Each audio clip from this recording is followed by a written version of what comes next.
हर हर महादेव भक्तों, कैसे हैं आप सब। आशा करती हूँ आप सब ठीक होंगे। मैं साक्षी स्वागत करती हूँ अपने यूट्यूब चैनल सत्य भक्ति चैनल में। मैं आज आपको बताने वाली हूँ कि 2026 में चैत्र नवरात्रि कब से है, घट स्थापना का शुभ मुहूर्त क्या रहेगा और 9 दिनों तक माँ को आप कौन सा भोग अर्पण करेंगे जिससे माँ पर प्रसन्न होंगी। तो आइए जानते हैं।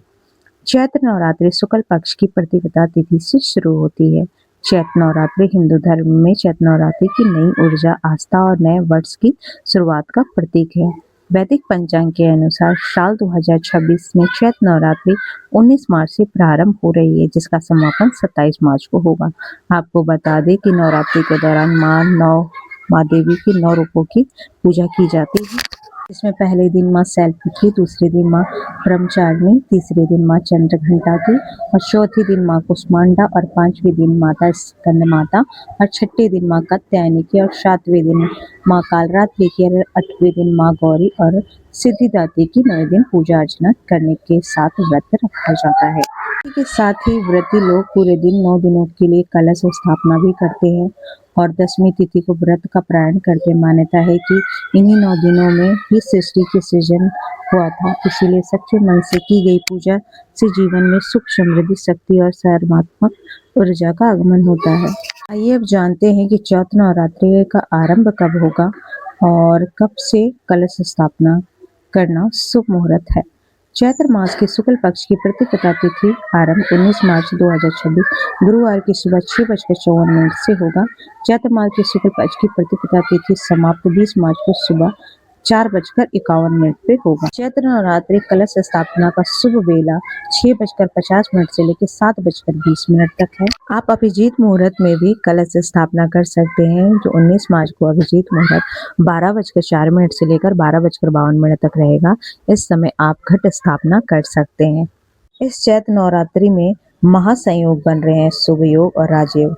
नवरात्रि के पहले दिन ये सर्व सिद्धि योग, शुक्ल ब्रह्म योग भी बन रहे हैं। नवरात्रि वही के पहले ही दिन मीन राशि के सूर्य, चंद्रमा, शनि और शुक्र का चतुर्ग्राही योग रहेगा। साथ ही मीन राशि में शुक्र होने से मतलब महापुरुष से राजयोग भी बन रहा है। आइए अब जानते हैं कि हिंदू धर्म में चैत्र नवरात्रि का विशेष धार्मिक और धार्मिक महत्व माना गया है। यह पर्व हिंदू नवरात्र की शुरुआत में के साथ प्रारंभ होते हैं नव वर्ष के। वही नवरात्रि के दिन 9 दिनों में माँ दुर्गा के 9 रूपों की पूजा विधि विधान से की जाती है और मान्यता है कि चैत्र नवरात्रि के दौरान वही नवरात्रि के 9 दिनों में माँ दुर्गा के 9 रूपों की विधि विधान से पूजा की जाती है।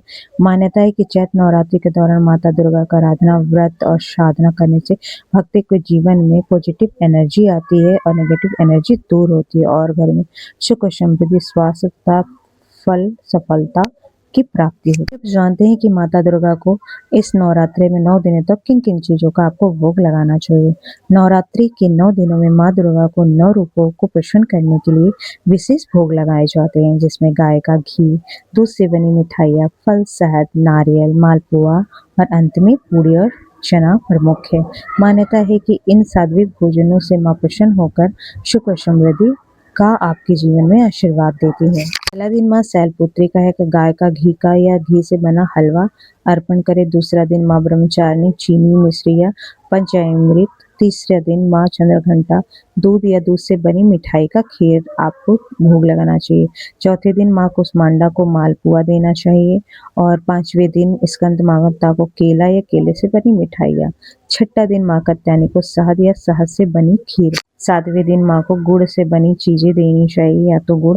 8वें दिन माता रानी को नारियल या नारियल से बनी मिठाई देनी चाहिए और 9वें दिन माँ सिद्धिदात्री को हलवा, पूरी, चना और खीर का भोग लगाना चाहिए। ऐसा करने से आपके जीवन में सुख और समृद्धि आती है, जीवन में हर सफलता आपको मिलती है और जीवन से हमेशा खुशियां ही खुशियां जीवन में रहती हैं। माता रानी को सात्विक भोग में ही लगाना चाहिए। भोग सात्विक होना चाहिए, बिना प्याज लहसुन के। माता रानी को भोग लगाने के बाद उसे प्रसाद के रूप में बांटे। 9 दिनों में मिश्री और फलों का भोग भी प्रतिदिन लगाया जाता है। ऐसा करने से आपके जीवन में खुशियां आती है और सच्चे मन से की गई पूजा माता रानी स्वीकारती है और अपने भक्तों का कल्याण करती है। अगर आपको मेरी ये वीडियो पसंद आई हो तो प्लीज़ आप मेरे चैनल को लाइक, सब्सक्राइब, शेयर जरूर कीजिए और कमेंट में हर हर महादेव जरूर लिखिए।